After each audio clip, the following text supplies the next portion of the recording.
Jamaica is culturally. And we see some man come turn it over now and do a different thing. And it has spread too, like a disease, like a cancer, it has spread. And I said it last week, I'll say it again. It will appear to me that the politician, the preacher, and the artist, them, is conspiring against the people. That is what they do. They are conspiring against the people. The three of them is in bed together, codes against the people, against the good mindset that flourished over years of listening and listening and listening. And we see the politician them come twist it up, long time them do that. We see the preacher them twist it up even longer than the politician them. And now we see the artists. We see the artists them now, I twist up the people them, lying in bed with both deceivers of the people them, politician, preacher, and now we see the artists them join the fray, deceiving the people continuously. We see them doing it with the young people them. We see the behavior, the mannerism. We see how the music got deep into the attitude and behavior. The things them that people say to people and the things them that people put on as music out there. It's almost like the one them I try reverse everything that was fought for. Everything. Maybe them don't even know what them are doing. Maybe they were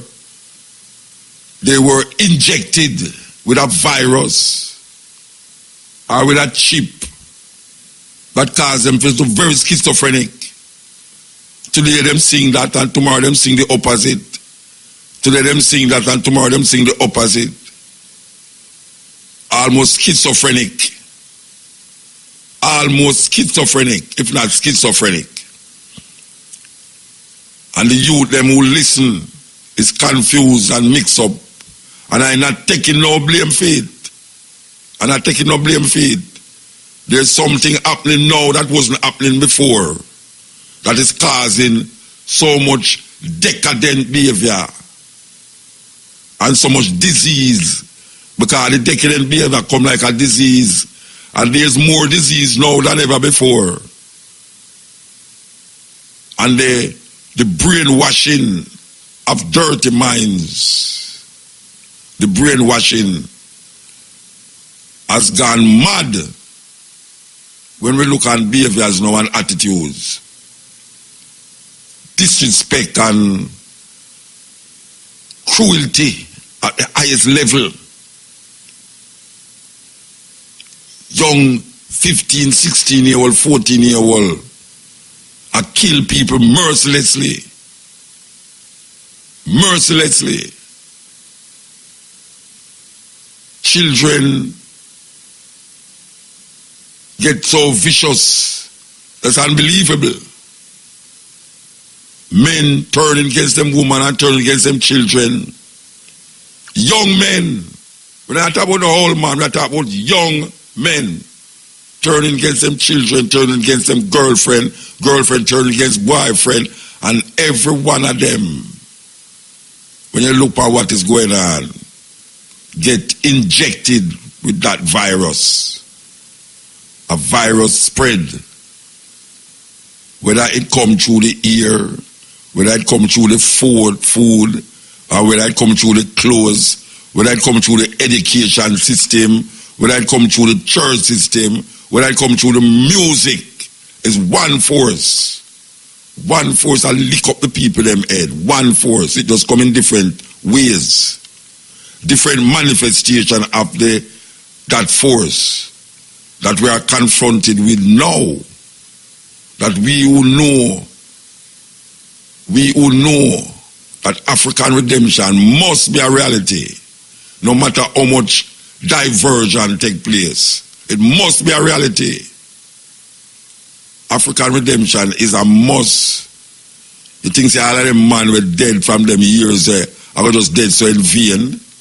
Now, and we see how the thing can go and how the thing can work, you know. But it's just a time and a half time because you know, all we are going, you know. All we are going. There was a time when we couldn't let on radio talk in a Jamaican talk. And I talk about the Rasta, and I talk about this, and I talk about that. There was a time when I certain music we have play on radio, couldn't play on radio. You understand? So, we see the expression, people free to express themselves. Now we have to confront what are they expressing. So now that we have the freedom to express ourselves, we have to find out now what are we expressing. What is our contribution to the upliftment and advancement of African people? When Leonard Howell did say,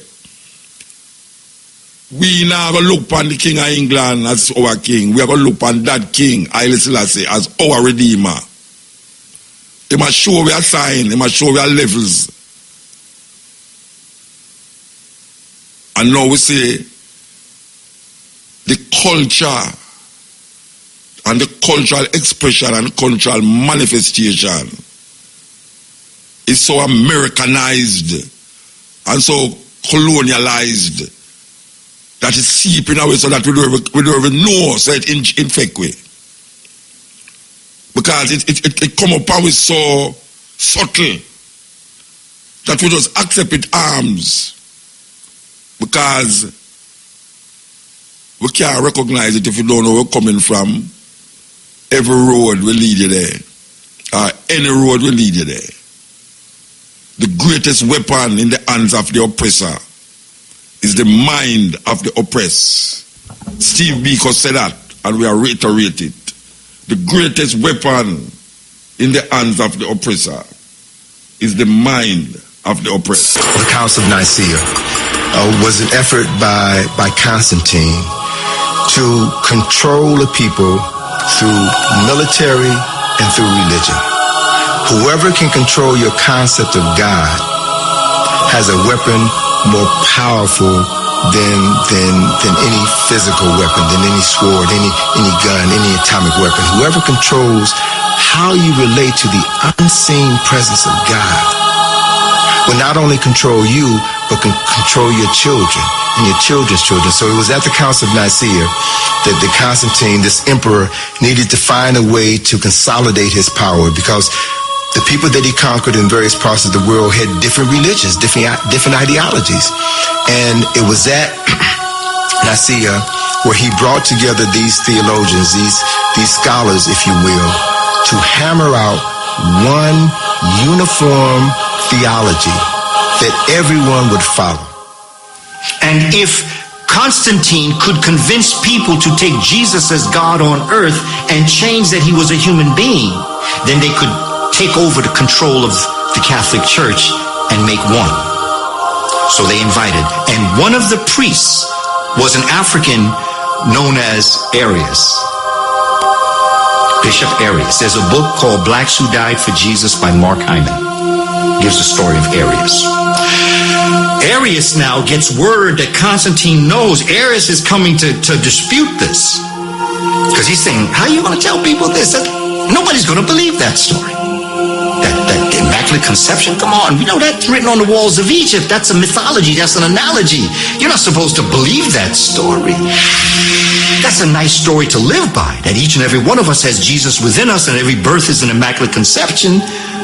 But there was no one boy born as the Son of God to freak. Come on, you can't. Constantine said, look, come on over here. And I say, I'm going to talk to you. He found out that he was going to be assassinated. So he fled into Europe with his followers. Arius and his followers became known as the Aryans. Wouldn't Hitler have a heart attack if he knew who the real Aryans were? They were a bunch of black folk. Everybody who was worshiping ISIS and dealing with mostly a Kemetic religious philosophy, they said, we can't do this. This is ridiculous. This reminds me, there's no man called Jesus Christ. We ain't never heard of him. Well, Jesus Christ will take Jesus, which was the sun god in the West, and we'll take Christos, which was the sun god in the East, and we'll put them together. We'll have a name. And so what did he do? A man named Apollonius of Tyana, at that time, who had studied philosophy in Kemet, was teaching. He was a healer, working miracles. he was a hero at that time. So he became the template for Jesus Christ. I would like to tell you a few personal stories about what I like to call the danger of the single story. I thought about this when I left Nigeria to go to university in the United States. I was 19. My American roommate was shocked by me. She asked where I had learned to speak English so well and was confused when I said that Nigeria happened to have English as its official language. She asked if she could listen to what she called my tribal music and was consequently very disappointed when I produced my tape of Mariah Carey. So after I had spent some years in the US as an African, I began to understand my roommate's response to me. If I had not grown up in Nigeria, and if all I knew about Africa were from popular images, I too would think that Africa was a place of beautiful landscapes, beautiful animals, and incomprehensible people fighting senseless wars, dying of poverty and AIDS, unable to speak for themselves, and waiting to be saved by a kind white foreigner. So that is how to create a single story. Show a people as one thing, as only one thing, over and over again, and that is what they become. I recently spoke at a university where a student told me that it was such a shame that Nigerian men were physical abusers like the father character in my novel. I told him that I had just read a novel called American Psycho, and that it was such a shame that young Americans were serial murderers. It would never have occurred to me to think that just because I had read a novel in which a character was a serial killer, that he was somehow representative of all Americans.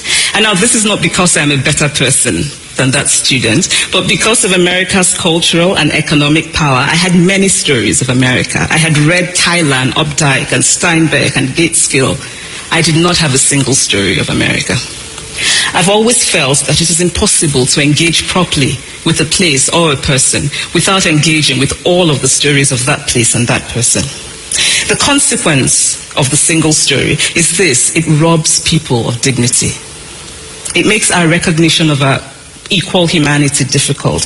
It emphasizes how we are different rather than how we are similar. Stories matter. Many stories matter. Stories have been used to dispossess and to malign, but stories can also be used to empower and to humanize. Stories can break the dignity of the people, but stories can also repair that broken dignity. Yes, good words. The single story is a problem. Serious thing. We grow up for hear one thing, and that one thing was given to us by the same people them who enslaved we. So why we come now and feel say the people them who enslaved we is going to save we from the things that them put in our way to make we stumble and fall? Why we think that?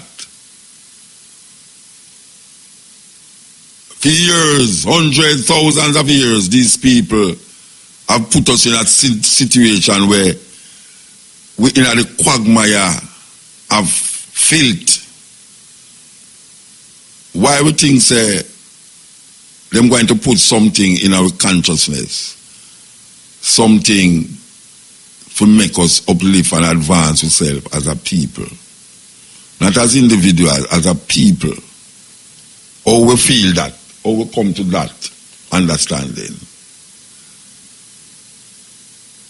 When Sizzla did young and really did strike way, he make a song say, white man, God can't save you from white man oppression. White man, God can't save you from white man oppression. Ironically, some of us blacken the white man God. Ironically, some of us blacken the white man God and worship the white man God as a black man. That is a travesty. That is a danger to the black psyche. when all you do, you tan the white man, you put him in the sun and give him a tan, and you feel so because you tan him now, the concept and the ideas that him project to you is different because of the tanning. Oh, how stupid we are to really believe that because we switch and turn round the white God and turn him into a black God, it means the ideas that him perpetuate and the thinking is different. It's the same person. It's the same person. A bleacher is a bleacher is a bleacher. It's the same person. Him living at the ghetto same way. Him in the problems where him did start up before him bleach same way. But all him doing things so when him bleach, it will make him move up to a certain level. And him never move up. Never. So why you think you know you can, instead of bleach Jesus and bleach Christianity into put on a black bleach on it, you feel it's going to different? And the same thing. It's not different from the youth them who are bleach, who believe so because them bleach are a different thing. We have to wake up. Marcus Garvey tell me, you know, if you have no confidence in yourself, you are twice defeated in the race of life. But with confidence, you have won even before you have started. And Leonard will come rise you up and say, look here, man. The King of England? No. We need a king who look like we will come from our root. The root of people without a knowledge of them history. Is like a tree without root. So why should we now left the root and go to the branch? The root never lasts. It just get covered up. And we now try to cover it up and I paint it as a color now. To make it look different. But it's the same root. And if the root rotten down there, so you can't do nothing. You have to just dig up the tree and throw it away and plant another seed. Wake up, African people. Wake up. We need to wake up. Seriously wake up. When we say wake up, I mean like wake up. The Council of Nicaea was an effort by Constantine to control the people through military and through religion. Whoever can control your concept of God has a weapon more powerful than any physical weapon, than any sword, any gun, any atomic weapon. Whoever controls how you relate to the unseen presence of God will not only control you, but can control your children and your children's children. So it was at the Council of Nicaea that the Constantine, this emperor, needed to find a way to consolidate his power, because the people that he conquered in various parts of the world had different religions, different ideologies. And it was at Nicaea where he brought together these theologians, these scholars, if you will, to hammer out one uniform theology that everyone would follow. And if Constantine could convince people to take Jesus as God on earth and change that he was a human being, then they could take over the control of the Catholic Church and make one. So they invited, and one of the priests was an African known as Arius. Bishop Arius. There's a book called Blacks Who Died for Jesus by Mark Hyman. Gives the story of Arius. Arius now gets word that Constantine knows Arius is coming to dispute this. Because he's saying, how are you going to tell people this? Nobody's going to believe that story. That Immaculate Conception, come on, you know that's written on the walls of Egypt. That's a mythology, that's an analogy. You're not supposed to believe that story. That's a nice story to live by, that each and every one of us has Jesus within us and every birth is an Immaculate Conception. But there was no one boy born as the Son of God to free. Come on, you can't. Constantine said, look, come on over here. And I said, I want to talk to you. He found out that he was going to be assassinated. So he fled into Europe with his followers. Arius and his followers became known as the Aryans. Wouldn't Hitler have a heart attack if he knew who the real Aryans were? They were a bunch of black folk. Everybody who was worshiping ISIS and dealing with mostly a Kemetic religious philosophy, they said, we can't do this. This is ridiculous. This reminds me, there's no man called Jesus Christ. We ain't never heard of him. Well, Jesus Christ will take Jesus, which was the sun god in the west, and we'll take Christos, which was the sun god in the east, and we'll put them together. We'll have a name. And so what did he do? A man named Apollonius of Tyana, at that time, who had studied philosophy in Kemet, was teaching. He was a healer, working miracles.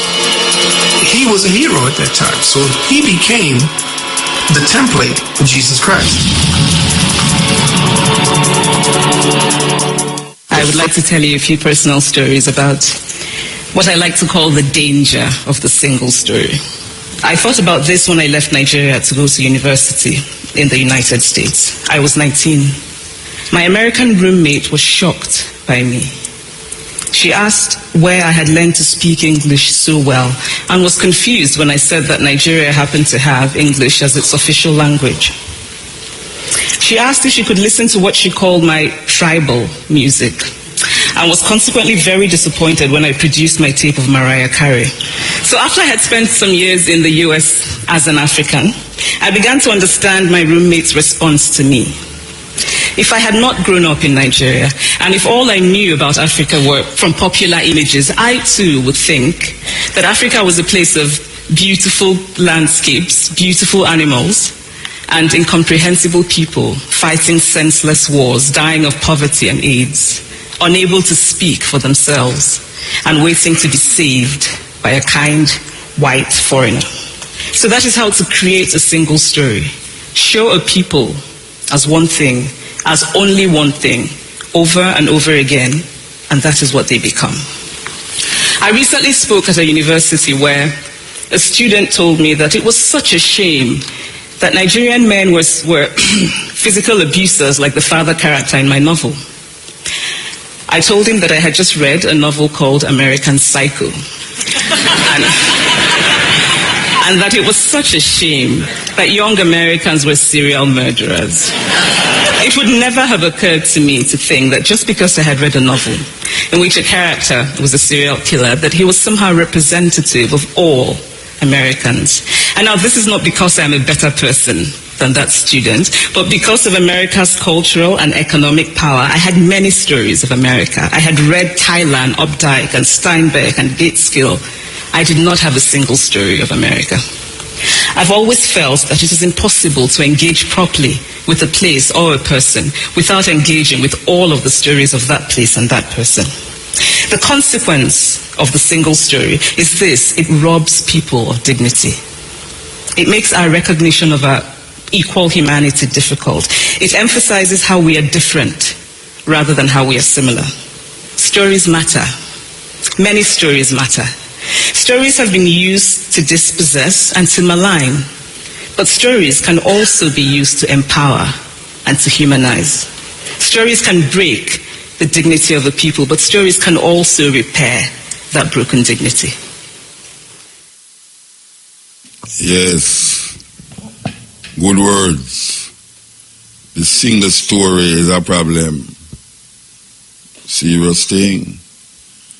We grow up for hear one thing, and that one thing was given to us by the same people them who enslaved we. So why we come now and feel say the people them who enslaved we is going to save we from the things that them put in our way to make we stumble and fall? Why we think that? For years, hundreds, thousands of years, these people have put us in a situation where we in the quagmire of filth. Why we think say them going to put something in our consciousness, something to make us uplift and advance ourselves as a people, not as individuals, as a people.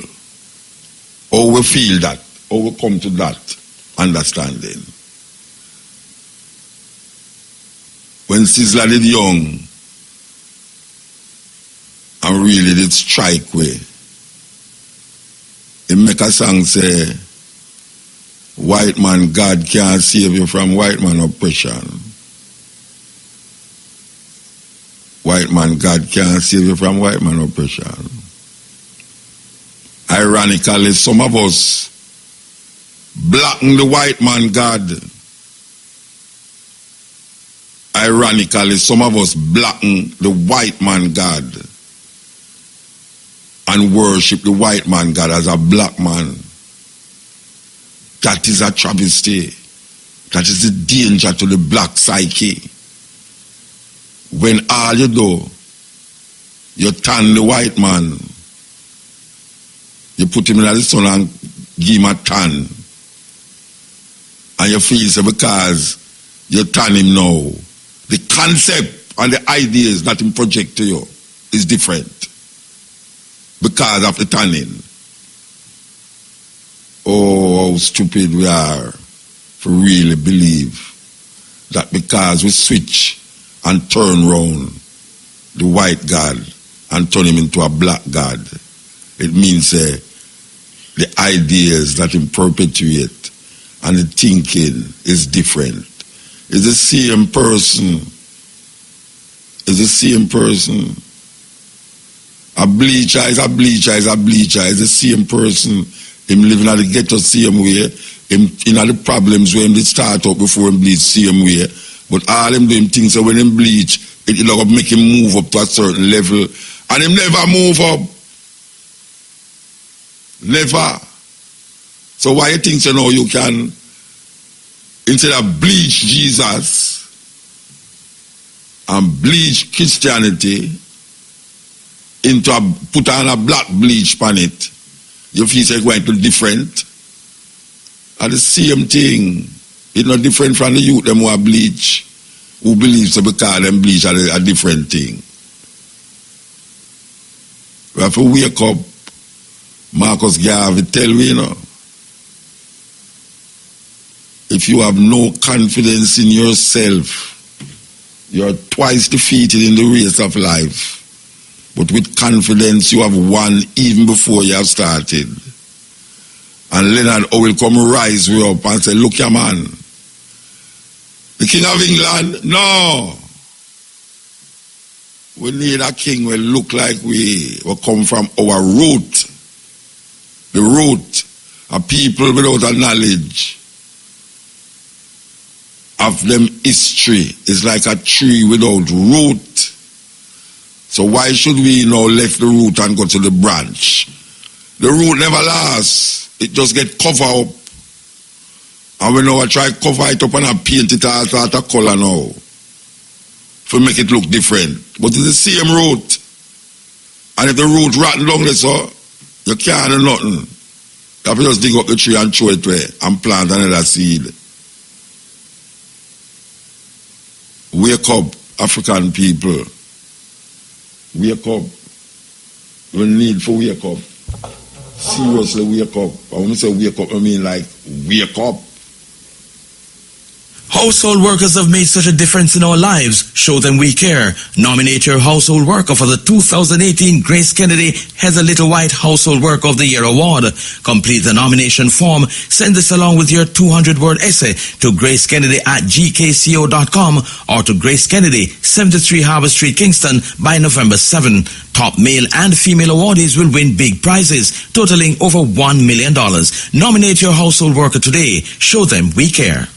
The National Environment and Planning Agency is advising the public that the 2018 bird hunting season ended on September 23, 2018. Hunting of game birds during the closed season is prohibited by law. Any person caught shooting during the closed season will be prosecuted. Hunters are reminded to submit completed hunters' bird shooting report forms to NEPA in person or by registered mail before December 31, 2018. Report all illegal hunting to NEPA at 876-754-7540. Everybody has a chance to win a Campari Pop Style October 6th in Kingston at 876 Terrace. Count Dave Plaza. Music by Bishop Escobar. Free with invite or ticket. Must be 18 years or older to enter. Drink responsibly. No weapons allowed. War! Musically. Watch out, nobody hear me. This a boom energy drink all star sound clash. Watch out, this a the king of the north edition. Starting October the 13th. 6 sound like a war. Musically. Delta Force, Hurricane, Soul Lion, Exclusive, Upsetter, Chronic Supreme. Music by No Green Soul. Place to be Kilalgo Beach, Sentence Bay. Yo, admission $500. This a king of the north edition. Kilalgo Beach, right a Sentence Bay Highway. Sponsored by Boom Energy Drink. Ring the alarm, another sound is dying. Boom Energy Drink all star sound clash. This Thursday, Lucky Dollar takes style to Savlamar. It's in style to get deals of credit, layaway and warranty. Lucky Dollar style. Up to 6% off mattresses, up to 40% off furniture, up to 20% off appliances. Free DVD player with a 32-inch or larger smart TV. 1 tin down and 24 to 30 months credit. Yes, 1 tin. Shop only at Lucky Dollar to win $1 million. Lucky Dollar takes style to Savlamar. 82 Great Georgia Street. This Thursday, the Irie Posse, MC Teddy, and ZJ Electra will be there live from 2 p.m. You can't go wrong. A Lucky Dollar. New and improved great taste. Them can't keep up to me pace. Word the park, the in and the place. So my under vibes start give me some space. White overproof from where I drink on the bar. Rum bar, keep praising the bar. Bring a quarter flash in the star. Rum bar, keep praising the bar. Praising the bar, raising the bar. Rum bar, praising the bar, raising the bar. Rum bar, praising the bar, raising the bar. Rum bar, keep praising the bar. Must be 18 years or older. Drink responsibly.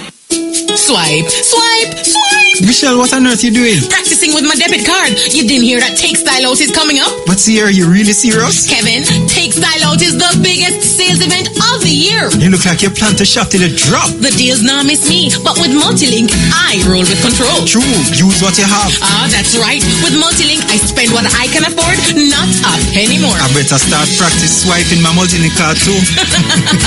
Multilink, roll with control. This Friday, Lucy Bus Park comes alive with the SDC Lucy Economic Fair.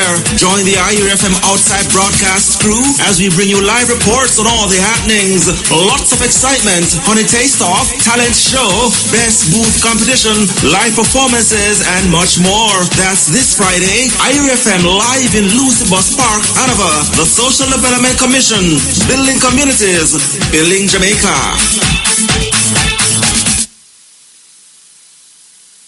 Yes, this is the cutting edge, and I refer with you. Give thanks, stay with me. So if you're going to ask about who was one of the most genocidal leaders in history, you'd say Hitler, right? Pol Pot.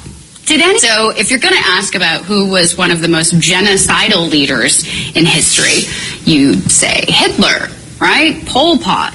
Did any of you guess King Leopold II of Belgium? Maybe. Maybe not. Because we are only taught U.S. imperial history in schools, we here at Buzzsaw think it'd be a good idea to keep you informed of historical events and figures that may have been overlooked, censored, and forgotten in the whitewashing of our history. So today we bring you the story of King Leopold II of Belgium. Now, King Leopold owned the Congo during his reign as the constitutional monarch of Belgium in the late 1800s. While owning the Congo, King Leopold was responsible for the deaths of over 10 million Congolese. Let me repeat that number one more time so you fully understand it. 10 million people of the Congo were killed during King Leopold's reign. How does this happen, and how do we get from some guy in Belgium killing 10 million Africans in the Congo, and why? Well, during the 1880s, when Europe was busy kind of dividing up the continent of Africa for its resources, King Leopold II basically came in and laid claim to the uncharted Congo Free State. Just said, it's mine. Even though, hundreds of thousands of millions of people live there. The 905,000 square miles, 76 times larger than Belgium, mind you, African rainforest held a vast fortune of rubber plantations, a commodity that was high demand in the 19th century in Europe. Yeah. And so seeing that there were these vast wealth of minerals and things that he could make money off of. In 1876, Leopold formed the philanthropic organization, the Association International Africaine, or the International African Association, which sounds so lovely, and became its single shareholder. Under the guise of missionary work and the westernization of African peoples, the International African Association was a vehicle to enslave people of the Congo River Basin, simply to enrich King Leopold. That's Pretty much. all that happened. Pretty It's much. very also similar, this is sort of what happened in the United States. People came in and said, hey, you have all of this stuff, so what we're going to do is we're going to tell you that everything you think and everything you do is wrong, and we're going to take your land, and we're going to abuse you, and we're going to do it. We're going to take all the wealth out of We're your going to take land. all the wealth out of your free state that was free. In 23 years, Leopold II ruled Congo, and he massacred, like we said before, 10 million Congolese. This is how he did it, generally, just so we get an idea of how vicious this guy was and how vicious this reign was. He would cut off their hands and genitals. He would flog them to death. He would starve them and put them into forced labor just to get this, all these minerals and the rubber and all that. He would hold children for ransom and burn villages. Lovely guy, this historical figure who's on money, by the way, who he put on money. Yeah. Lovely. And how does he do this? Well, he did this because he had his private mercenary force, the Force Publique, to do his terrorizing and killing. White officers often commanded black soldiers, many of whom have been kidnapped as children during raids, and then raised in like missionaries and things like that. So you kidnap the children, indoctrinate them. They have no other way to go because they're kidnapped. They've lost all their culture. And then you turn these kids, and you turn these former, members of Congress on themselves. Yeah. Great, now we're going to use you guys. Tell me a little bit about how the old Force Publique operated. So you have your charitable organization and your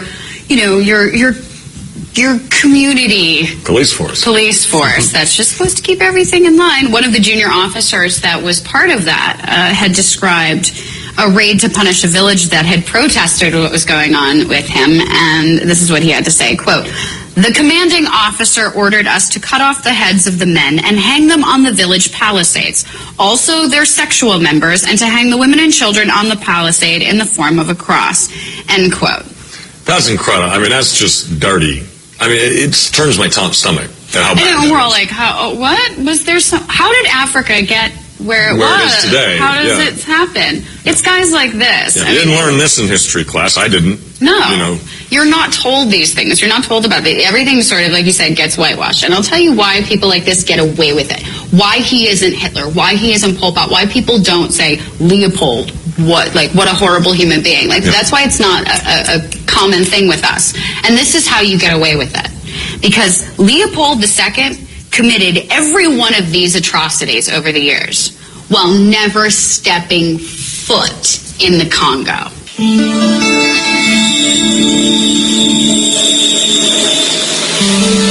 The humiliation and violence inflicted on black Americans was mirrored in Africa. At the end of the 19th century, as Europe's powers scrambled for control of the continent's riches, the rights of the indigenous peoples were no impediment to their plans for conquest. The attitude of white people in all Europe was tabula rasa, terra incognita. Here is a place which is a sort of no man's land. In other words, we can create our own states there, and we're going to bring order and civilize them. Always the word civilize was used, whatever you were actually doing, whether you were shooting them, you were civilizing them. The vast majority of people thought they would need, at best, a paternalistic treatment, that they would need looking after, like children.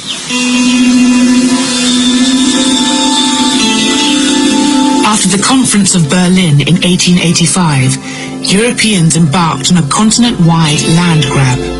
In less than 20 years, 90% of African territory would be placed under European colonial rule. One of the main beneficiaries was King Leopold II of Belgium. Aware of the vast fortune to be made, he persuaded Europe's powers to recognize his sovereignty over one of Africa's largest regions, the Congo. Here was this man who became King of Belgium in 1865 at the age of 30. Enormously shrewd, enormously greedy, enormously ambitious, and with an absolutely brilliant sense of public relations. He hired the explorer Henry Morton Stanley, the man who found Livingstone, to go to the Congo and essentially stake out this huge territory for him. Leopold got first the United States and then all the major nations of Western Europe to ratify his seizure of this enormous territory in the center of the continent. First, Leopold created a smokescreen, claiming that he wished to educate a savage people. They were all really fooled by Leopold because they took him at his word. They thought he was a sort of a man who's going to lose all his money in this crazy philanthropic venture.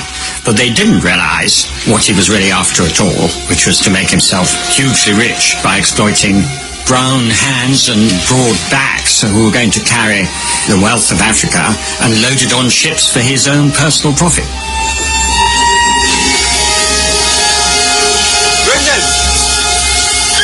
Extreme violence was employed to impose Leopold's dominion. The right hands of those who failed to meet rubber quotas were severed. Even young children were not spared. In 1896, a German newspaper reported that 1,308 hands had been gathered in one day. Leopold created a 90,000-strong army to enforce his rule. One of his lieutenants wrote, "Only the whip can civilize the black."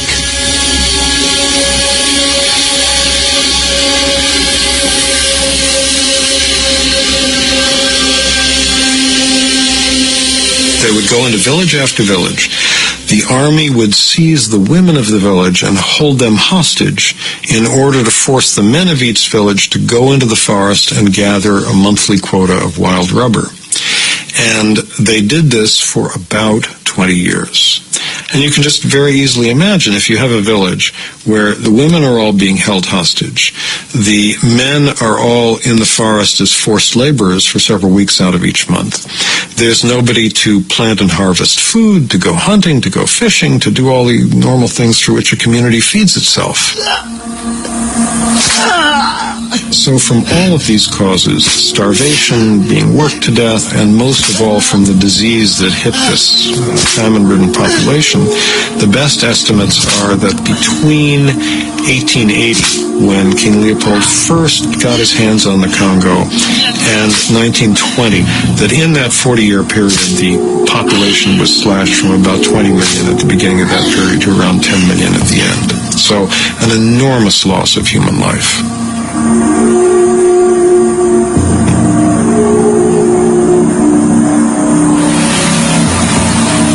Huge building projects throughout Belgium were funded by Leopold's wealth to celebrate his reign. Leopold built himself a palace, now called the Museum of Central Africa, to display his spoils. For historian Bambi Koipins, whose father is Congolese, the building embodies the myths created to justify Belgian rule in the Congo. The central hall gives you the idea of what the museum is supposed to be about. You have the central dome through which the light falls on the heart of darkness underneath, you can say. Simultaneously, the dome also presents the sky, God, and then in the central hall, underneath that representation of Leopold II, are statues of Congolese. So what you really see were the hierarchical relationships that structured the relations between the colonized and the colonizers. As a human being, I'm obviously shocked by that, because it is very clear that Africans, the way that this museum was originally set up and the way that most of the exhibitions still work, are really dehumanized because they were seen and represented as savages who really needed the help of outsiders, i.e. Europeans, to transform them into fully civilized human beings. From the late 19th century onwards, human zoos exhibiting Africans in their primitive state became popular around Europe. One of the first was housed in the grounds of Leopold's museum. The Africans were put on display so people could go and see them in very much the same way that they could look at, say, caged animals in a zoo, and their reactions were also very similar. There were notices saying that people were not allowed to throw peanuts at the Africans because that was what they did. This museum is also, in a very real sense, the only monument to Belgian colonial history left in this country. So if we dismantle the museum, there is a very great danger that we also eradicate the public memory of that colonial heritage. And once that happens, of course, one paves the way for all these people who say, well, it was not as bad as that, was it? And Leopold II really did do a great deal of good. In 1908, the year before Leopold died, his crimes were made public and he was forced to hand control of the Congo over to the Belgian government. But the cruelty continued. The forced labor system did not come to an end because it was so profitable. The new Belgian Congo continued it more or less until the early 1920s. At that point, the Belgian colonial officials realized that their population was shrinking so rapidly from the effects of the forced labor system that they had to modify it. They had to make it less lethal, or otherwise they would have no labor force left. Although 10 million people died, the Congolese genocide has largely been forgotten in Europe. In the book The Heart of Darkness, the author Joseph Conrad, who witnessed the violence in the Congo, writes, "The conquest of the earth, which mostly means taking it away from those who have a different complexion or slightly flatter noses than ourselves, is not a pretty thing when you look into it too much." It was only at the end of the Second World War, when newsreels documented the Nazis' extermination of 6 million Jews, that the words genocide, Holocaust, and even racism passed into common usage. Whatever the origins of the word racism, that is when it was first coined, there's no doubt that it was first used to think about Nazi treatment of Jewish people. That was the case that gave the word racism its modern shape and meaning, in fact, brought it into use as a word, and also, therefore, brought it into use in a context where it was unequivocally clear that it was a very bad thing.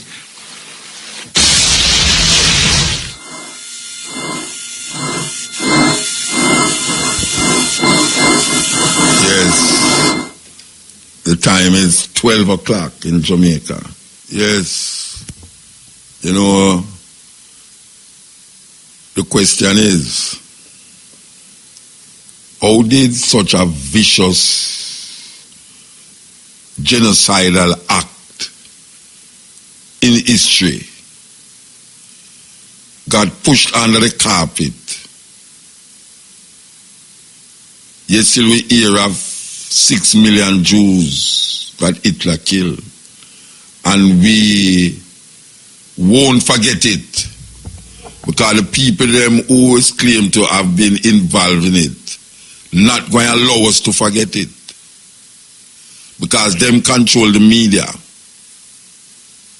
Them control what we hear and what we should believe.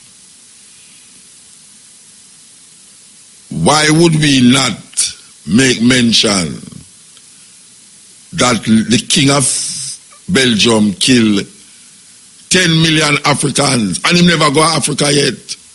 Never go to Congo yet. Him stay with him there and allowed and caused that to happen. Talking about people talk too much. That is one man will make 10 million people dead by talking. Most black people now, if you ask them who was Leopold, them tell you them don't know. That is like a story. Who was Leopold? Most youth don't know who named Leopold. As a matter of fact, most ones who are listening to this program now might be the first time ever hear about King Leopold. But guess what? Him know about Hitler. There's so much movies, on top of movies, that has been made about the Jewish Holocaust. That how can we not remember it? How can we forget it? We have to remember it. Because it has been instilled in us that one man named Hitler killed 6 million people. And if we should tell black people this about King Leopold, them almost would have shown it. They would have said, well, you know, them things there, we don't know still, you know, but guess what? The Jews, them now make them pick and forget that. Because you hear them say, if you forget it, you might repeat it. So they're not going to allow you to forget it because them know say if you forget it, you might repeat it. Because when it come up, you know, you're not going to know says it'll come again. So why wouldn't we tell African children in class, in school, about Leopold, who killed 10 million Africans in the Congo? Why wouldn't we make movies and write poems and plays and songs about this cruelty of this individual, Leopold? But we have seen movies, we have heard songs written, poems written against that Austrian guy named Hitler, Adolf Hitler. As a matter of fact, we internalize it to the point where we feel more emotions coming out away when we hear about the Holocaust in Germany than if we would have heard about Leopold killing 10 million black people. How did they get us to think that? How did they get us to accept that? That the next man reality is our, but it's all our reality. All of them is our reality. How the hell did they get us to disregard Leopold cruelty in history and almost deny it to the point where would I tell people, say, well, them things are not important today. You have some people right now you have some people right now in the world who still a hunt. What me say? Them still a hunt the people them who was responsible for the killing of 6 million Jews. You have people who are hunt for them. And if them find out whether them are 100 or 90, them going to try them as murderers. Genocide against a people. How did we miss this atrocity? 10 million from a man way over the other side of the world in Europe named Leopold, King Leopold of Belgium, but devastate the Congo. Till up to today, them can't come out of that. Most of the people that is taking place in Africa now is in the Congo. Because people keep dying because that is the footprint that was indelibly placed in the Congo by this guy named Leopold from Belgium. That is causing a lot of things that is taking place now. You're Africans that do this and Africans that do that. People say, boy, African wicked, look what African them do. And them now remember the thing about Genesis. It's about Genesis. But guess what? You push a dog around for so long, one day that dog going to turn and bite you. Biting time gone, long time. 10 million African people dead in history, and the world just sweep it under the carpet like that. And if we go bring it up now, you go hear say no, we have make trouble. When Steven Spielberg make the movie Schindler's List, nobody never ball out about him have stir up misery and stir up trouble. He was showing his perspective of historical happening that take place about his people amongst his people. Schindler's List. So why we as poets and artists, as actors and dramatists, why can't we write our own history and project it that our children will not forget? Because as the man said, a people without a knowledge of them history is like a tree without root. And we have to understand that Leopold statue in Belgium is one of the smallest little country them in Europe. Just like how England is an island and control most of the Western world. Belgium is such small. You hear the people them all say how big it is. Did you know that you can put America and China in Africa and still have space? Can you believe that? You can put America and China in Africa and still have space. Yet till when you look on the map, it come like America bigger than Africa. How them do that? How them do that? And it just out there so like it's true. It's like it's true. Where they must say it's true. And if you challenge it, you say you're a fool. Where you talk about Muta, you don't say them things that they did it for a long time. Where you think say you can't come now, come say nothing no go so. Me say you can put China, America in a this map of Africa and still have space. And if you look on the map of America right now on the map, the perspective of them show you, it show you like say Africa, America is bigger than Africa. How them do that? How they make you moan and groan for 6 million people? But a wicked atrocity do over there side with 10 million. And no tears not shed for that. You know, me used to go and move with my grandmother. Every Easter, we go either Tropical Theatre or Carib Theatre. From Jonestown. Me used to love Easter. Me love go my grandmother. Bun and cheese. Love bun and cheese. Love bun and cheese and drinks. Carbonated drink puff you up. And we used to go to Carib Theatre, go watch all of the religious stories them, where them used to bring out them days, the 10 Commandments, the greatest story ever told. All of the biblical stories come out during Easter. And them used to have these stories subliminally placed in our subconscious. That when we left the movie house, we start to internalize them and feel say it's true. Because I will never forget. Me and my granny go to Carib Theatre go watch the greatest story ever told. And when she say the crucifixion, when them have carry the cross, the woman start bawling at the theatre. I say bawl, me not talk about stiff up her nose and no, me mean bawl loud. I made a little youth, me try to see them embarrassed. Because I said, no, I say, granny, it's a movie. Me I tell my granny that you're not a little pick, you know. Me I tell my granny it's a movie, you know. And my granny a ball and say, no, you know, look what I'm doing with Jesus, Lord, look what I'm doing with Jesus. And I say, ratted. And my granny me know such a dead believing such a did about Jesus.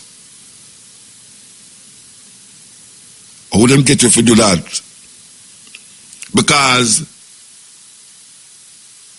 in history, and given that whether we look upon the movie is not history, it was a configuration, it was a mind of an artist and a writer come up with that story. But it becomes so real to us because them know how to make things, the illusion become real.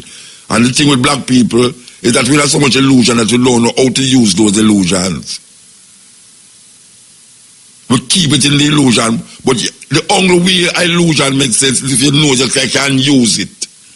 And if you can't use illusion, it's going to blow you away into some more illusion.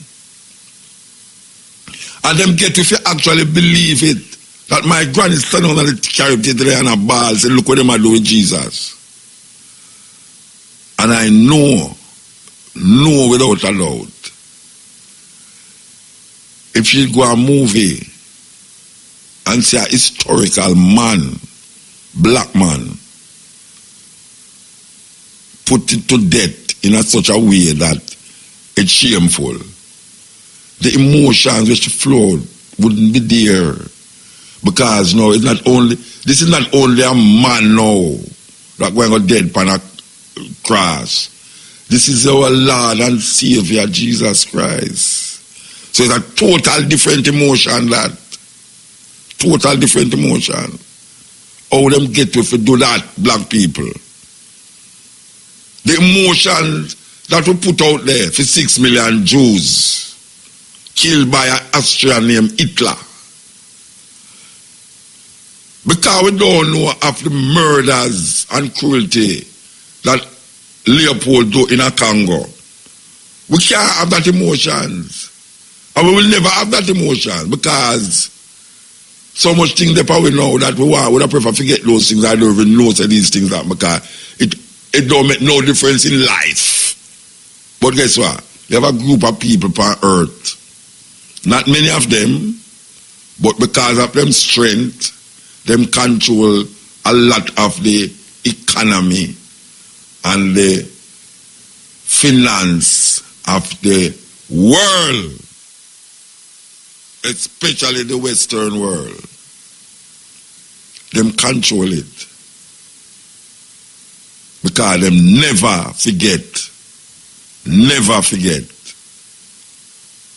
a people without a knowledge of them history. It's like a tree without root. Yeah, this is the Cutting Edge. We're continuing the journey. The thing about a lot of our community is that we're lost. We have this weird savior complex, hundreds of years of conditioning, psychological brainwashing, and media manipulation. We're led to believe that white women are the epitome of beauty and white men are the Prince Charmings of society, while black men are aggressive, thugs who hate, abuse, use, and abandon their women and children. We're taught that black women are ugly, hypermasculine, ghetto, rude, and money-grabbing whores. As children, we're taught to hate our features and glorify anything that's near white. This is why we have children who are upset that they have beautiful, thick, coiled, and curly hair and wish it was straight and thin. Around 20 years ago, black women were ashamed of being curvy or thick. Most black women used to wear clothes that would cover their assets. But now, since white media has deemed curves sexy and popular, we're now told that it's okay to embrace our natural physical attributes. But even then, we're told that our features look better on white people.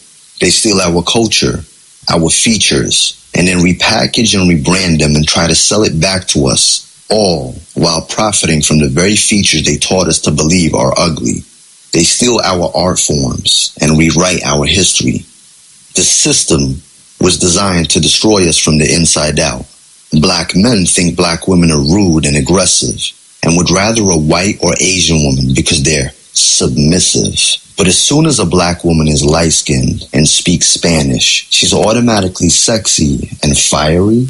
Black women are led to believe that every black man hates them and is good for nothing, while the white man will take care of her and love her better than her own men. All over TV now we see this extreme push on interracial relationships. They praise interracial relationships and condemn black love. Interracial relationships are promoted as equality, as a true definition of anti-racism, while black love is racist. They tell us black love is a myth and it's dead. If we continue to allow them to misinform us, miseducate us, and mold our opinions, thoughts, and perceptions, there will be no us. Sadly, some of our own men and women are so oblivious to what's really going on. Stockholm Syndrome is very real.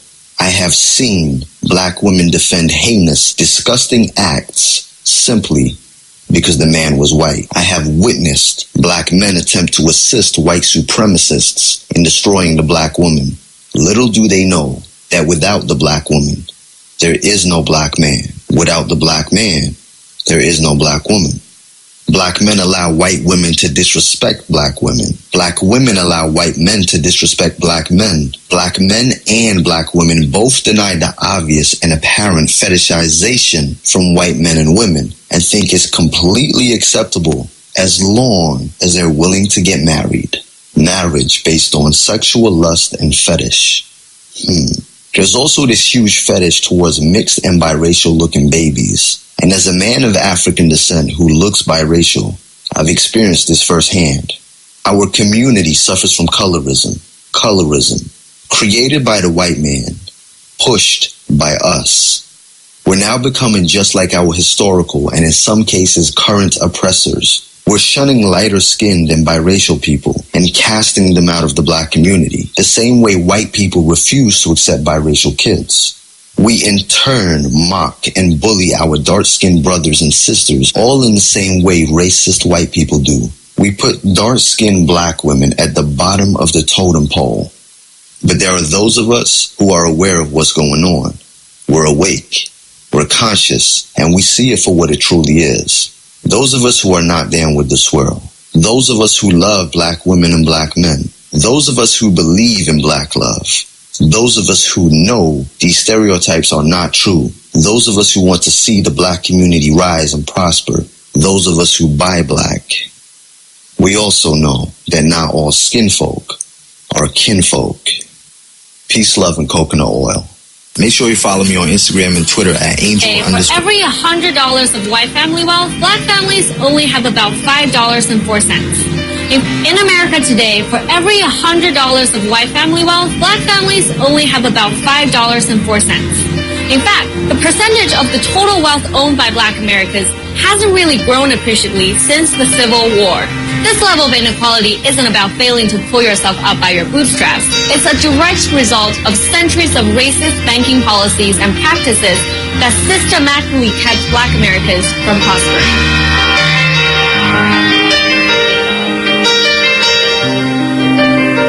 After emancipation, President Lincoln approved reparations to help former slaves transition from being treated as property to owning property. Each family was supposed to receive 40 acres and a mule. But after Lincoln's assassination, that order was reversed by President Andrew Johnson. What the free slaves did get was a bank, the Freedmen's Savings Bank. Over the next decade, former slaves deposited their hard-earned wages, more than $75 million, into this bank. But it turned out to be a one-way relationship. The bank's white management refused to give any loans to its black clients. Instead, they lost nearly half the money on bad investments before the bank closed in 1874. The federal government failed to hold anyone accountable for this loss.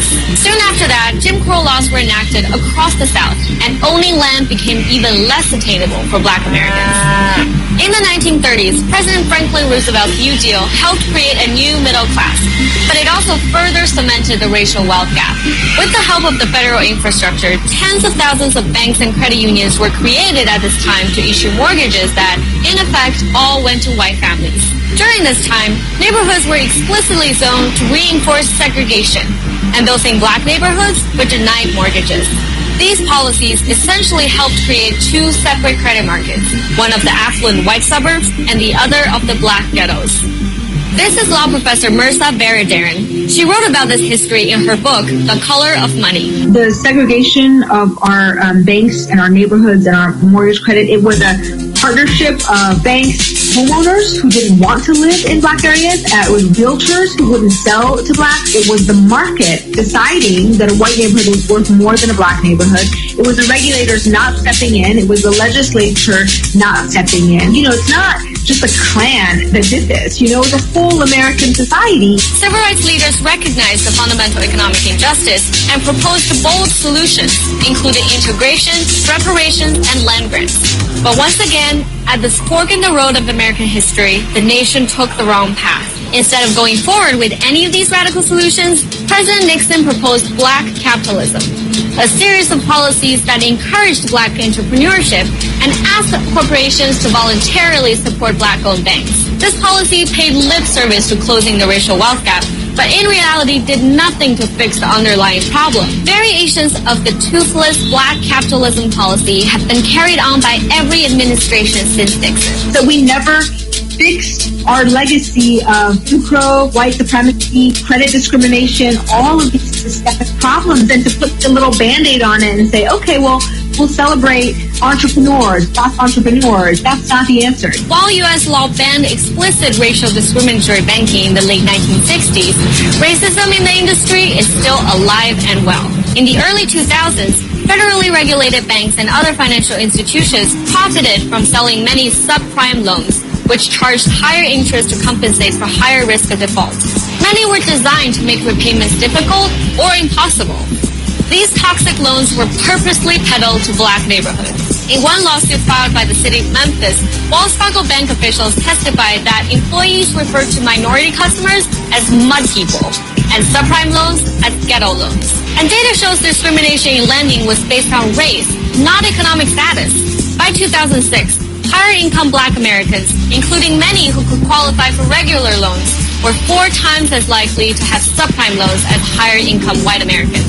The Federal Reserve's own survey at the time revealed as much, but they didn't act to stop the bank's predatory lending practices.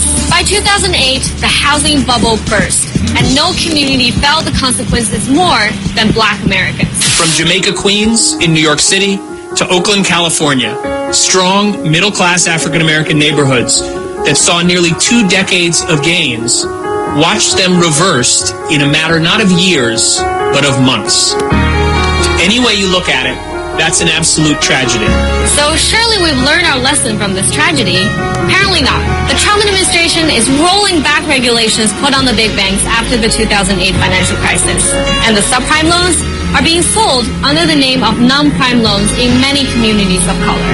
The racial wealth gap has not closed in 200 years, and it won't close in the next 200 unless the government acknowledges its role in creating and perpetuating economic inequalities. It's up to the government to fix the problem it started. And that is America. That is not nowhere else but America. So if that happen in America, where it no fix, with all these years of, liberal arguments about your white liberals that talk about feminism, you hear them talk about equality and all these things. Look upon the conditions. And when they are going like, listen, just listen. That's all you have to do, listen. So the narrative of black people in the United States was, you came from these primitive, savage people who had no history, and everything you are, we made you. Strip the African of his knowledge of himself. You can then replace that knowledge with any falsification of consciousness you desire. Once you take from me my knowledge of myself, you can then tell me those lies. To get someone to actually think that someone else is inferior, you have to raise that type of mentality to a religious level. Remember, when they attacked Africa, they did not attack Africa physically. They did not attack Africa educationally. They attacked Africa spiritually. Jomo Kenyatta said when the European first came to Africa, the Africans had the land and the white man had the Bible. White man told him to close his eyes, get on his knees and pray. Jomo said when the black man opened his eyes, the white man had the land and the black man had the Bible. It's just been awful how they've did us on religion. And our people tend to think that even those who feel that they know that white Americans have mistreated us, their grandchildren or great-grandchildren still mistreating us in a lot of ways. They still believe, but nobody will lie about God, when that's not true. People who are trying to subjugate another people and turn them into slaves, not just physically, but mentally, then they certainly would try to teach them that God looks like me. We thought the only God we had was the one that white people gave us, which was Jesus, okay? And he looked like them. And when we saw them, psychologically, we would transfer that was deity. If it really was unimportant what he looked like, then why didn't he look like some of the majority of the people on earth? Why would he look like the people who are the minority race on the entire earth? We're not the minority. People always ask me, why do the black church not get rid of the white Jesus and put a blue black Jesus in place with a nappy head? Because black people would stop going. In fact, today, if you were to go to Africa and talk to the children who've been Christianized, they will tell you that their ancestors covenanted with devils, and this is why black people are in the condition they are today. So come turn to Christianity, and of course you turn to the oppressor's religion, and then you eat the gruel that they give you, and at the bottom it says Jesus saved you. Of course, you're conditioning that person for another 1,000 years. Christ. When you talk about the image of Christ. Why? Because the brain is a associating organism. It stores everything as pictures. And because it is associating, if you force feed an African child that Christ is white, because the brain associates, as that child begins to grow, the brain will associate white Christ with white people. And so if white Jesus is God, then white people must also be the gods of humanity. And so guess what? The power in the painting is transferred to the people who resemble that painting. And so it is difficult to pray to a white Jesus and not in some way feel inferior to white people. And that's why when I talk to Christian ministers, I often tell them you have to change these pictures. They say it don't matter. Of course it matters. Why do you think the European went around the world and systematically altered the image of Christ in every major cathedral, every major church, every corner of the globe? Because it is difficult to oppress a people whose image of the God doesn't look like the oppressor. But when God and the oppressor look one in the same, then the people will come to believe that the oppression was ordained by God. We have to play that right, that's all again, you know. My brethren said the right thing right, that's all we have to play right, that's all again. I can't see if I can find that spot there. Right, that's all we have to play. So if white Jesus is God, then white people must also be the gods of humanity. And so guess what? The power in the painting is transferred to the people who resemble that painting. And so it is difficult to pray to a white Jesus and not in some way feel inferior to white people. And that's why when I talk to Christian ministers, I often tell them you have to change these pictures. They say it don't matter. Of course it matters. Why do you think the European went around the world and systematically altered the image of Christ in every major cathedral, every major church, every corner of the globe? Because it is difficult to oppress a people whose image of the God doesn't look like the oppressor. But when God and the oppressor look one in the same, then the people will come to believe that the oppression was ordained by God. Major cathedral, every major church, every corner of the globe. Because it is difficult to oppress a people whose image of the God doesn't look like the oppressor. But when God and the oppressor look one in the same, then the people will come to believe that the oppression was ordained a people whose image of the God doesn't look like the oppressor. But when God and the oppressor look one in the same, then the people will come to believe that the oppression was ordained a people whose image of the God doesn't look like the oppressor. But when God and the oppressor look one in the same, then the people will come to believe that the oppression was ordained by God. Thought-provoking, always smoking, lyrics like a bazooka. You are listening to Mutabaruka. By the way, that was Omar Johnson saying the last piece I saw. This is the cutting edge, and I FM. As you know, it is. War! Here goes.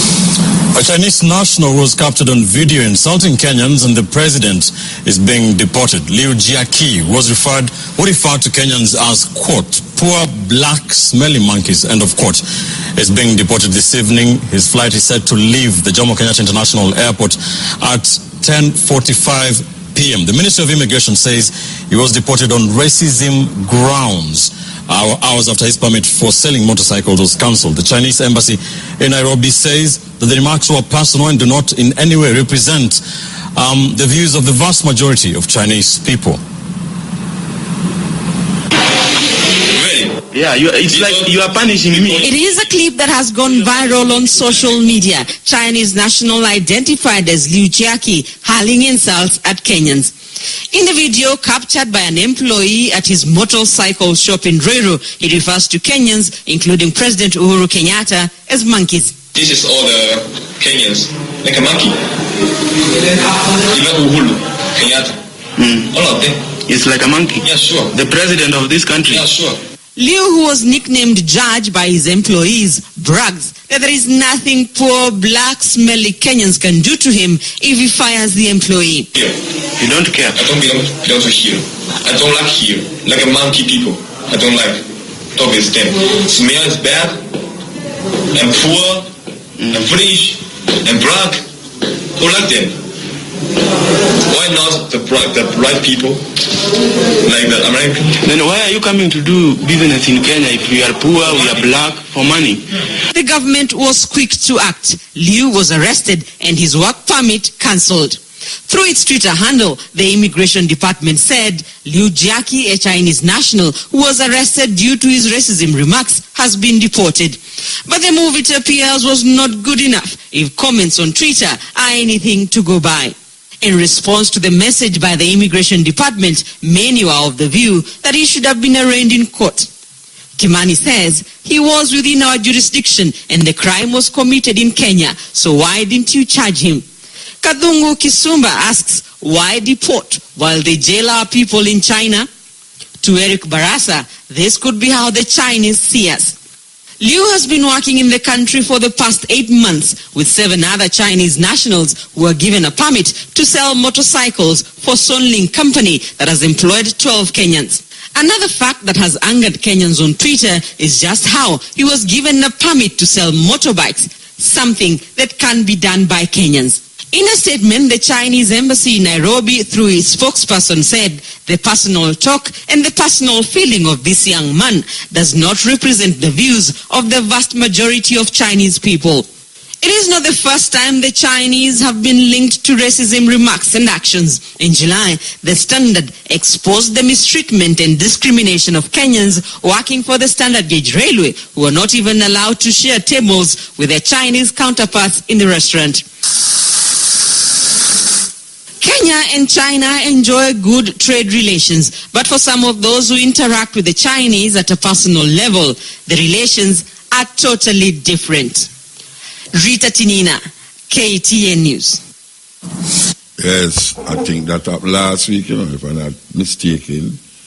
But it's really a strange situation developing. And we can't go and put your head in the sun like we're ostrich. There's something that is developing that we need to address, and the leaders in Africa and in the Caribbean need to address it. Because before these investments taking place, you never hear of these insults. I'm not the first to hear that.